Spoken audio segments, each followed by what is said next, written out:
Bonjour mesdames, aujourd'hui une vidéo avec Nathalie Candiolo qui est médecin généraliste avec une spécialisation en gynécologie. Tu travailles dans les PMI et dans les CMS. Aujourd'hui une question toute simple, comment fait-on pour préparer médicalement sa future grossesse ? Alors c'est une question super intéressante parce que les dames n'y pensent pas. En principe, elles arrivent une fois qu'elles sont enceintes.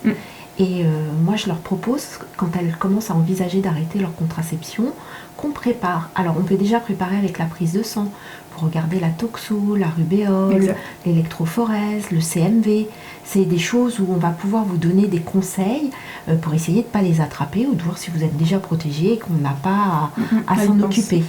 On va aussi donner de l'acide folique. Parce que le fait d'être sous un traitement hormonal, l'acide folique, c'est la vitamine B9, ne rentre pas dans le corps du fait de la contraception et que si on en manque, la colonne vertébrale du bébé peut ne pas bien se former, enfin se fermer.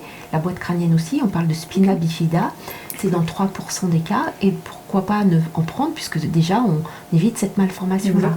On va aussi donner de la vitamine D, l'UV-dose, parce que ça rend plus fertile et ça évite les fausses couches. Et puis on redonnera une ampoule de vitamine D au 6e mois de grossesse, donc ça c'est aussi important. Dans nos pays, dans le Nord, on est toujours en manque de vitamine D. Voilà, qu'est-ce qu'on peut faire d'autre ? Si jamais on a eu des antécédents de fausses couches, on peut aussi prévoir l'échographie à la 8e semaine. Et puis, je dirais que comme on a tout préparé, pour le docteur, c'est plus facile. Pour la dame, elle sait quoi faire. On peut aussi lui donner la petite fiche, parce que dès qu'elle est enceinte, elle sait qu'il faut qu'elle se prépare pour éviter la listériose. Voilà. Donc, c'est des petites choses. On peut aussi envisager le diabète. Parce qu'avec une glycémie un peu élevée, on saura que vous êtes plus à risque de diabète, donc on pourra déjà vous donner les consignes. Voilà, donc on peut préparer vraiment plein de choses avec ce bilan préconceptionnel. Et moi, j'adore faire cette visite parce que ça donne plein d'espoir. Oui. Bon, Puis voilà. c'est de la prévention. Et c'est de la prévention.